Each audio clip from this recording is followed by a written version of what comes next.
আসসালামু আলাইকুম রহমতুল্লাহ। দর্শক, আজকে ঔষধের দোকানগুলোতে যে ট্যাবলেট, যে ঔষধ সবচেয়ে বেশি বিক্রি হয় সেটা কি জানেন? সেটা হচ্ছে গ্যাসের ট্যাবলেট। জি, গ্যাসের ট্যাবলেট সব থেকে বেশি বিক্রি হয়। প্রায় 90% মানুষ রেগুলার এটা রুটিন করে নিয়েছে। সকালে একটা ট্যাবলেট, ঘুম থেকে উঠেই সন্ধ্যায় একটা ট্যাবলেট। সকাল শুরু হলো গ্যাসের ট্যাবলেট দিয়ে, রাত শুরু হলো আবার সেই গ্যাসের ট্যাবলেট দিয়ে। তারপরে কিন্তু চিরস্থায়ীভাবে এই গ্যাস্ট্রিক সমস্যা থেকে বার হওয়া সম্ভব হচ্ছে না, কোনোদিন হবে না। কেন বলি? আমরা এক ভুল খাবার গ্রহণ করি। এই ভুল খাবার কি হয়, এই ভুল খাদ্যগুলো আমাদের তো পেটের মধ্যে যায়, আর পেট থেকে যত সব গোলযোগ সৃষ্টি হয়। দেখেন, একটা কথা আছে যে যার পেট ভালো তার সব ভালো। কথাটা কিন্তু সত্য কথা। কেন বলি? আমরা যখন ভুল খাদ্য গ্রহণ করি, junk food, packing food, fast food, অতিরিক্ত তেল মশলা ঝাল, এবং মানে যে সমস্ত খাবারে ফাইবার নাই বলে চলে, এই ধরনের খাবারগুলো যখন আমরা গ্রহণ করি না, তখন এগুলো আমাদের স্টমাকে যায়, স্টমাক থেকে আমাদের আঁতে চলে যায়। আমাদের দুই ধরনের আঁত আছে, একটা হচ্ছে বড় আঁত মোটা, এবং একটা সরু আঁত ছোট আঁত। তো এই আঁত, এই আঁতে আমাদের অসংখ্য ব্যাকটেরিয়া থাকে, অসংখ্য ব্যাকটেরিয়া বসবাস করে। আর এই অসংখ্য ব্যাকটেরিয়া দুই ধরনের, ভালোও থাকে এবং খারাপও থাকে। অর্থাৎ পায়খানা করার পরেও আমাদের আঁতের গায়ে পাশে কিছু নোংরা আবর্জনা লেগে থাকে, সেগুলো কিন্তু ক্লিয়ার হয় না, পরিষ্কার হয় না। কারণ খাদ্য গ্রহণ করেছে ভুল খাবার। এই ভুল খাবার গিয়ে আমাদের আঁতের চারিপাশে মানে চিপটে লেগে থাকে, আবর্জনাগুলো কামড়ে লেগে থাকে, একদম পরিষ্কার হয় না। ওটা দীর্ঘদিন থেকে ওখানে পচে যায়, এবং ওখানে যেগুলো খারাপ ব্যাকটেরিয়া, সেই খারাপ ব্যাকটেরিয়াগুলো ওখানে জন্মায়, এবং তারা আস্তে আস্তে আস্তে বংশ বিস্তার করে। তাদের পরিসংখ্যা এতই হয়ে যায়, অসংখ্য। তারা ওখানে দীর্ঘদিন ওখানে লড়াই করতে করতে এক সময় রক্তের সঙ্গে মিশে যায়, আর এই রক্তের সঙ্গে মিশে গিয়ে হাজারো হাজারো রোগ তারা সৃষ্টি করে। 90% রোগ হয় পেট থেকে। এই ব্যাড ব্যাকটেরিয়াগুলো রক্তে মিশে হাজার হাজার রোগ সৃষ্টি করে। এই জন্য শুধু গ্যাসের ট্যাবলেট নয়, আগে আঁতকে পরিষ্কার করতে হবে। আমাদের আঁতকে পরিষ্কার আগে করতে হবে, তবে আমরা হাজার হাজার রোগ থেকে মুক্তি পাবো।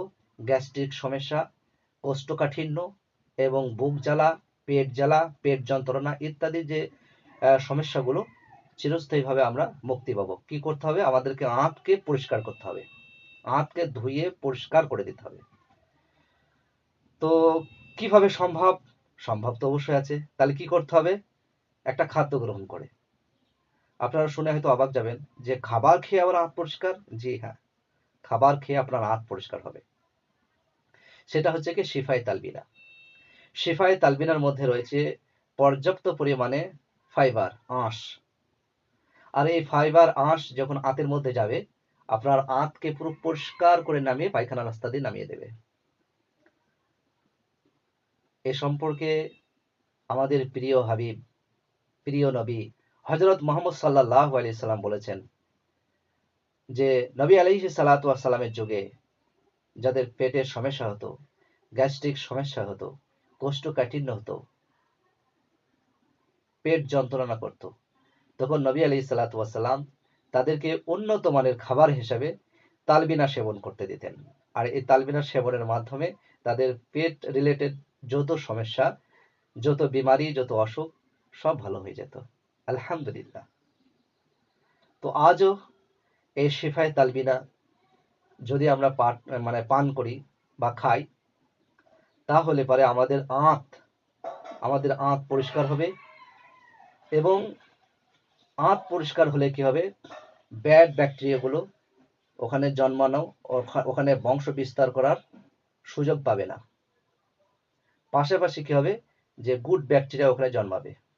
এতে করে আপনার হজম শক্তি বৃদ্ধি পাবে, পেটের যে যাবতীয় গোলযোগ সেগুলো দূর হবে এবং আপনার শরীরে সঠিক পুষ্টি পৌঁছাবে। তো অবশ্যই আপনারা তালবিনা সেবন করবেন। এই হিসাবে আমি সকালবেলায় ফজরের নামাজ পড়ে মর্নিং ওয়াক করতে যাই, তারপরে এসে গোসল টোসল করে আমার ব্রেকফাস্ট হয় এই শিফায়ে তালবিনা দিয়ে। এই শিফায়ে তালবিনা খেয়ে আলহামদুলিল্লাহ খুবই ভালো আছি। যেহেতু নবী আলাইহিস সালাতু ওয়াস সালাম বলেছেন যে শিফায়ে তালবিনা মানুষের শরীর থেকে সমস্ত রোগগুলো বার করে দেয়, যেমন তোমাদের মহিলারা পানি দিয়ে মুখ পরিষ্কার করে, ময়লা দূর করে। তো পানি দিয়ে যেমন নোংরা আবর্জনাকে ধুয়ে পরিষ্কার করা যায়, আমাদের শরীরের মধ্যে বহু আবর্জনা, টক্সিন বলুন, আঁতের মধ্যে আবর্জনা, বর্জ্য, নোংরা পদার্থ লেগে থাকে, সেখানে ব্যাড ব্যাকটেরিয়া জমে থাকা বলুন, এই সবগুলোকে শরীর থেকে বাহির করার জন্য, শরীরকে একদম শরীর থেকে সমস্ত আবর্জনাকে বাহির করার জন্য, শরীরকে পরিষ্কার পরিচ্ছন্ন রাখার জন্য তালবিনা কিন্তু খাওয়া খুবই জরুরি। সে হিসাবে আমি সকালবেলায় উঠে আমার ব্রেকফাস্ট হয় শিফায়ে তালবিনা দিয়ে। আপনারাও শিফায়ে তালবিনা খাবেন ইনশাআল্লাহ। ভালো থাকবেন, সুস্থ থাকবেন। আমি আপনাদের সুস্থতা কামনা করি। আসসালামু আলাইকুম ওয়া রাহমাতুল্লাহি ওয়া বারাকাতুহু।